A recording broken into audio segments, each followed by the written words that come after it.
अस्सलाम वालेकुम। बोल न्यूज़ हेडक्वार्टर्स में आपको कहेंगे खुशामदीद। मैं हूं अरबाब जहांगीर और मैं हूं आपके साथ वरीशा जुल्फिकार। हेडलाइंस आप जान चुके हैं, आज खबरों में बात होगी। ऑपरेशन रोक दें, कितने पैसे जमा किए, नाअहली की दरखास्त खारिज, हाथ खड़े कर दिए, बिजली गिराने की तैयारी और हल्का पेट भारी जेब निकल गया। सबसे पहले सबसे अहम खबर, तोशा खाना केस की समाअत में अदालत ने फैसला महफूज कर लिया। दौरान समाअत स्पेशल प्रोसिक्यूटर ने वारंट मनसूखी की दरखास्त पर एतराज किया। उनका कहना था वारंट सिर्फ एक सूरत में मनसूख होता है, जब मुल्जिम अदालत में पेश हो। अदालत ने आईजी इस्लामाबाद से सवाल किया कि वारंट अब तक एग्जीक्यूट क्यों नहीं करवाए गए। आईजी ने कहा, हमारे अफसरान को इमरान खान से मिलने नहीं दिया गया, पुलिस एहलकारों पर हमले किए गए। जो रियायत आप एक शख्स को देना चाहते हैं वो 22 करोड़ लोगों को भी दें। आईजी इस्लामाबाद के बयान पर इमरान खान के वकला ने एतराज किया। इंतजार हुसैन का कहना था, यहाँ हर सियासी गुफ्तगू की जा रही है। लाहौर में जो हुआ उस कार्रवाई के बाद मुतल्लिका अदालत में यहाँ पर बात होगी। यहाँ सिर्फ वारंट मनसूखी की बात हो रही है।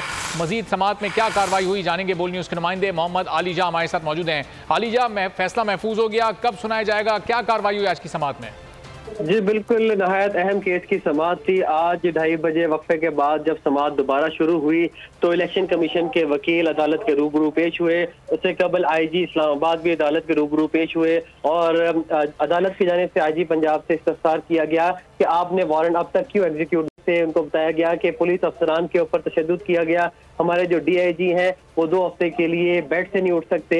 इसके अलावा वहां पर 10 से ज्यादा पुलिस की गाड़ियों को नुकसान पहुंचा। 65 से ज्यादा पुलिस अफसरान जो है उनको जख्मी किए गए। तो ऐसी नवीद पहले नहीं मिलती। इस सूरत हाल में हम वारंट जो है एग्जीक्यूट नहीं करवा सके। इसके ऊपर अदालत ने थोड़ा बरहमी का इजहार भी किया, जबकि इलेक्शन कमीशन के वकील की जानिब से इस दरख्वास्त को मुस्तरद करने की इस्तदा की गई और उनका यही कहना था कि इससे कबल भी पहले इस तरह की अंडरटेकिंग दी जा चुकी है, लिहाजा इस तरह की अंडरटेकिंग को मुस्तरद किया जाए। जिसके ऊपर एतराज करते हुए इमरान खान के वकील ख्वाजा हारिस का यह कहना था कि पहले इस तरह की अंडरटेकिंग नहीं दी गई, इस अंडरटेकिंग को दिया जाए और इस्लामाबाद हाई कोर्ट के फैसले की रोशनी में भी इस अंडरटेकिंग को देखा जाए। क्योंकि इस्लामाबाद हाई कोर्ट ने हमें ट्रायल कोर्ट से रुजू करने का कहा है, तो हम आपके रूबरू पेश हो रहे हैं और मैं श्योरिटी देता हूँ, अंडरटेकिंग देता हूँ कि इमरान खान 18 तारीख को अदालत के रूबरू पेश होंगे। अदालत ने तफसीली दलाइल सुनने के बाद फ्रीकैन के फैसले को महफूज कर लिया है, जो कुछ देर बाद सुना दिया जाएगा। जी ठीक है, आलीजा अपडेट कर रहे हैं। फैसला कुछ देर बाद सुनाया जाएगा, महफूज कर लिया गया है। दोनों फरीकैन ने दलाइल दिए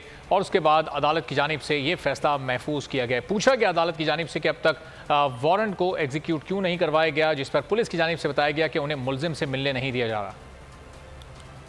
लाहौर हाईकोर्ट के जस्टिस तारिक सलीम शेख ने जमान पाक ऑपरेशन रोकने की दरखास्त का तहरीरी हुक्मनामा जारी कर दिया है। हुक्म में कहा गया है कि अदालत का जमान पाक में ऑपरेशन रोकने का हुक्म कल तक बरकरार रहेगा। अदालत ने कहा, चीफ सेक्रेटरी और आईजी तहरीक इंसाफ की क़यादत के साथ बैठकर मामलात को मुशावरत से तय करें। अदालत ने कहा, पीटीआई परसों का जलसा भी एक दिन आगे पीछे कर दे, ये मामला भी इंक्वायरी तलब है।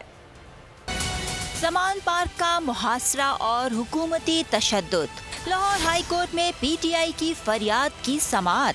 लाहौर हाई कोर्ट ने जमान पार्क ऑपरेशन को रोकने के हुक्म में कल तक तौसी कर दी। अदालत ने कहा कि सिक्योरिटी की फराहमी के लिए फरीक मिल बैठकर हल करें। दफा 144 के लिए भी आज ही मिल बैठें और मसले का हल निकालें।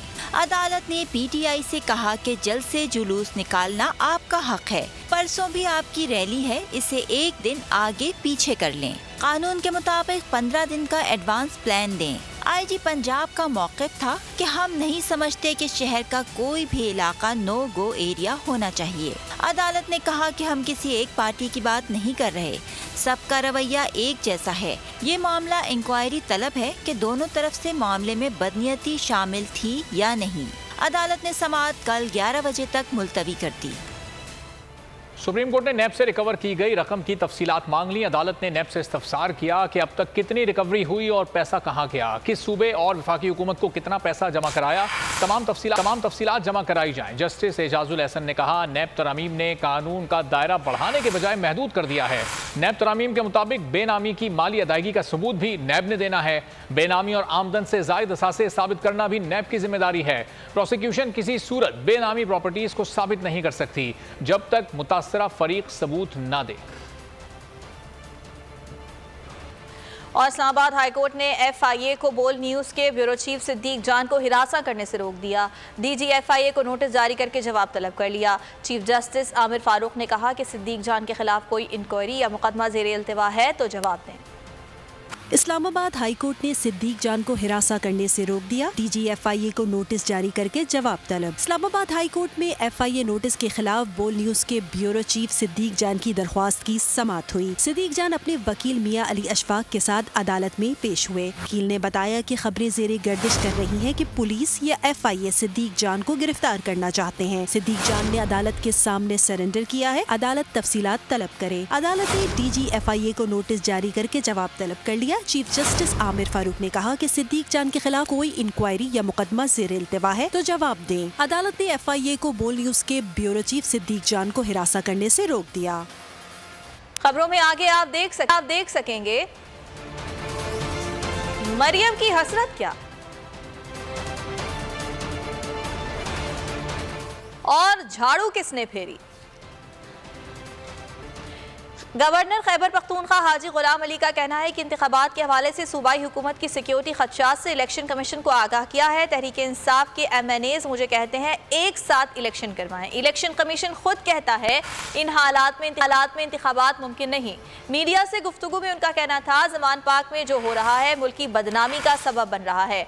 उनका दावा था कि ब्यूरोक्रेसी के तबादलों में इनका कोई अमल दखल नहीं। निगरान हुकूमत की वजह से इंतखाबात का इनेकाद गैर यकीनी है। माली बहरान से निकलने के लिए इंतखाबात ही यकीनी हल हैं। चौधरी परवेज इलाही ने अमरीकी बिजनेसमैन ताहिर जावेद से मुलाकात में कहा कि IMF मामले पर अमरीका कोई मदद करता नजर नहीं आ रहा। पाक अमरीका ताल्लुकात की मजबूती के लिए अवामी राब्ता मुहिम की जरूरत है। साबिक वजीर आला पंजाब ने मजीद कहा कि इमरान खान की गिरफ्तारी मरियम नवाज की हसरत ही रहेगी। नवाज शरीफ को लीडर कहने वाले उस भगोड़े को पहले वापस लाएं। बीमारी का बहाना बनाकर फरार होने वाला लीडर कैसे हो सकता है। और वजीर खजाना इसहाक डार ने कहा है कि मौजूदा हुकूमत ने IMF के साथ मुआहदे के हवाले से कोई चीज़ कौम से नहीं छुपाई। ये मुआहदा साबिका हुकूमत ने IMF के साथ किया था। सेनेट में उनका कहना था कि IMF मामूल से हटकर मुआहदे के लिए बहुत सख्त शराइत रख रहा है। IMF के साथ स्टाफ लेवल मुआहदे तय पाए जाएँ तो कौम को हर चीज़ से आगाह करेंगे। उनका कहना था कोई भी आलमी ताकत पाकिस्तान को उसके एटमी और मिसाइल असासों पर कोई फैसला लेने पर मजबूर नहीं कर सकती। My brother, at the moment this SLA, staff level agreement and MEFP would be finalized, it will be put on the website of the Finance Ministry of Pakistan. Let me assure you that the reason nobody is there to compromise anything on the nuclear or the missile program of Pakistan. No way. You see, this is not a new program which has been finalized or agreed upon or entered into by this government. This program was entered into the previous regime in 2019. The delay is not on the part of the government of Pakistan. It has been extensive engagement, unusual, too lengthy, too long, too demanding, but we have completed everything. That's the only delay, and I can assure this House, the moment it is done and staff level agreement is signed, I will make sure that this, together with MEFP, is put on the website of Pakistan. सच दिखाना जुर्म बन गया, हकीकी सहाफत का अलम थामना कसूर ठहरा। बोल नेटवर्क के को चेयरमैन शुएब शेख को हर पेशी पर हतक आमेज रवैये का निशाना बनाया गया। भौंडे इल्जाम में गिरफ्तारी के बाद बदतरीन मजालिम ढाए गए। अदालत पेशी पर हथकड़ियां लगाकर लाया गया। हर बार चेहरे पर काली चादर डाली गई। अदालत ने वाज़ेह अहकाम दिए मगर FIA हुकाम टस से मस ना हुए। जो हाथ तरक्की पाकिस्तान में मगन थे हथकड़ी में जकड़ दिए।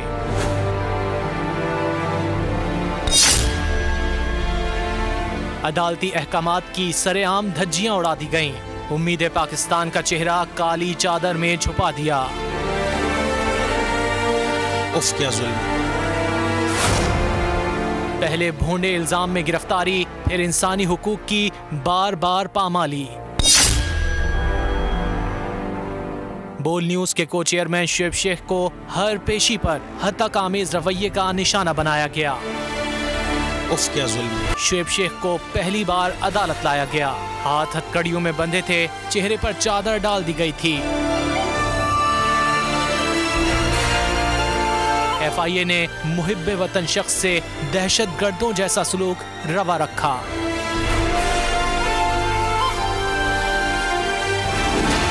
पीर 13 मार्च 3 रोजा रिमांड के बाद FIA हुक्काम को चेयरमैन बोल न्यूज को फिर अदालत लाए। इस बार भी वही अंदाज था। अदालती अहकामात पसे पुश्त डाले गए, फिर हथकड़ियां थीं, चेहरे पर कपड़ा था। बुध 15 मार्च रिमांड को 5 रोज मुकम्मल होने पर तीसरी पेशी थी, मगर सूरत हाल जूं की तूं थी। इस बार भी शुएब शेख का चेहरा कपड़े से ढांपा गया था।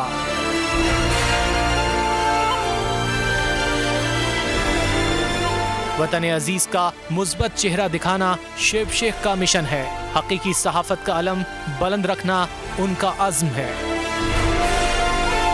उफ क्या जुल्म। को चेयरमैन बोल न्यूज ने माजी में भी नारवा सलूक का सामना किया।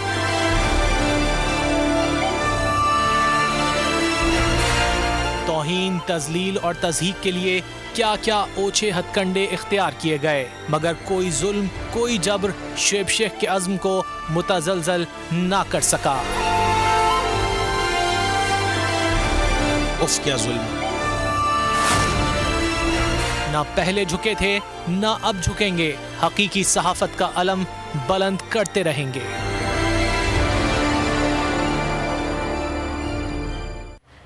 9 मार्च 2023 पाकिस्तान की तारीख का स्याह तरीन दिन, जब एक झूठे और मनगढ़ंत केस को बुनियाद बनाकर पाकिस्तान के सबसे बड़े चैनल के को चेयरमैन शुएब शेख को गिरफ्तार करके गैर इंसानी सलूक किया गया। सिंध हाई कोर्ट से बरियत के बावजूद हुकूमती इंतकामी कार्रवाई की आग ठंडी ना हुई। शुएब शेख को मुंह पर कपड़ा डालकर अदालत में लाया गया और हाथों में हथकड़ियां लगाई गईं। बिना किसी नोटिस और वारंट के इस्लामाबाद में उनके घर पर धावा बोला गया और दौरान हिरासत इलाज की सहूलत से भी महरूम रखा गया। उठे हैं कि हक फतह याब हो, कह दो उसे जो लश्करे बातिल के साथ है। 9 मार्च 2023 पाकिस्तान की तारीख का स्याह तरीन दिन, जब एक झूठे और मनगढ़ंत केस का बहाना करके पाकिस्तान के सबसे बड़े चैनल के को चेयरमैन शुएब शेख को गिरफ्तार करके गैर इंसानी सलूक किया गया। सिंध हाई कोर्ट से बरियत के बावजूद हुकूमती कार्रवाइयां थम न सकी। अदालती अहकामात की धज्जियां उड़ाते हुए को चेयरमैन बोल शुएब शेख को मुंह पर कपड़ा डालकर अदालत में लाया गया और हाथों में हथकड़ियां भी लगाई गई। इसी पर हुकूमत की इंतकाम की आग ठंडी ना हुई। बिना किसी नोटिस और वारंट के इस्लामाबाद में उनके घर पर धावा बोलकर तोड़ फोड़ की गई और सारा सामान उठाकर बाहर फेंक दिया, जबकि दौरान हिरासत इलाज की सहूलत से भी महरूम रखा गया। उफ क्या जुल्म है। सिंध हाई कोर्ट से बरियत के बावजूद 5 रोजा जिस्मानी रिमांड के बाद केस में सिर्फ जमानत ही मिल सकी। क्या हक और सच की आवाज बुलंद करना बोल का जुर्म है?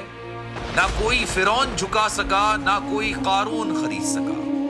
हुकूमत के ये ओछे हथकंडे को चेयरमैन बोल शुएब शेख के हौसलों को पस्त नहीं कर सके और बोल एक नए अज़्म के साथ सच और हक के इस रास्ते पर खड़ा रहेगा।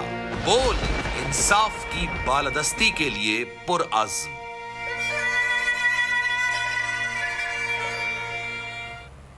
को चेयरमैन शुएब शेख ने कहा है कि सुप्रीम कोर्ट को अपने फैसलों पर अमल कराना होगा। अगर सुप्रीम कोर्ट अपने सारे फैसलों पर अमल कराएगी तो बिला वजह जो केसेस चल रहे हैं निचली अदालतों में वो नहीं चलेंगे और सारे केसेस का जो अंबार लगा हुआ है वो खत्म हो जाएगा। शुएब शेख ने कहा सुप्रीम कोर्ट ये मिसालें कब बनाएगा ऐसे लोगों के खिलाफ जो इस तरह की FIRs काट रहे हैं और ऐसे ऑफिसर्स और ऐसे लोग जो इस तरह के केसेस चला रहे हैं। जस्टिस ने एक ऑर्डर पास किया उनकी बेंच ने, जो अभी रीसेंट ऑर्डर है, और उस ऑर्डर के अंदर उन्होंने बड़ा क्लियर बता दिया कि जी बरियत की जो दरखास्तें हैं वो कब कब लगेंगी, कब एक्सेप्ट हो जानी चाहिए। उसमें से एक वजह उन्होंने बताई कि जी जब कोई क्राइम ही ना हुआ हो तो बरी कर दें ताकि अदालतों पे बोझ ना रहे, वो केसेस चलते ना रहे। ये स्टेटमेंट पास कर, ये जजमेंट है। अब ये सब कोर्ट्स ने मानना है इसको, लेकिन इसमें अमल नहीं हो रहा। सुप्रीम कोर्ट को अमल कराना है अपने फैसलों पर। अगर इस फैसले पे सुप्रीम कोर्ट इस तरह के सारे फैसलों पे अमल कराएगी तो बिला वजह जो केसेस नीचे केसेस कोर्ट्स में चल रहे हैं वो नहीं चलेंगे और सारे केसेस का जो अंबार लगा हुआ है खत्म हो जाएगा। सुप्रीम कोर्ट ये मिसालें कब बनाएगा? ऐसे लोगों के खिलाफ जो इस तरह की एफआईआर काट रहे हैं, ऐसे ऑफिसर्स और ऐसे लोग जो इस तरह के केसेस को जजेस चला रहे हैं। अगर आपको ये वीडियो पसंद आई तो लाइक पर क्लिक करें।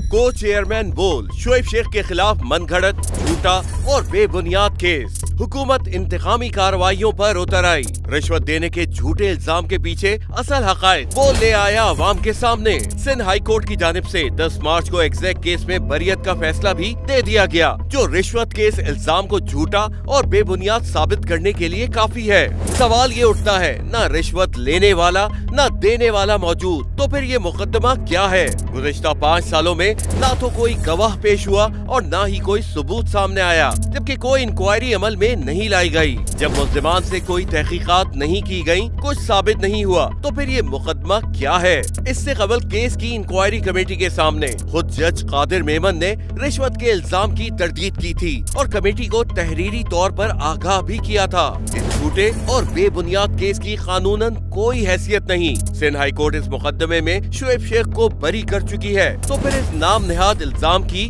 कानूनी हैसियत क्या है? बोल इंसाफ का मुंतजिर है।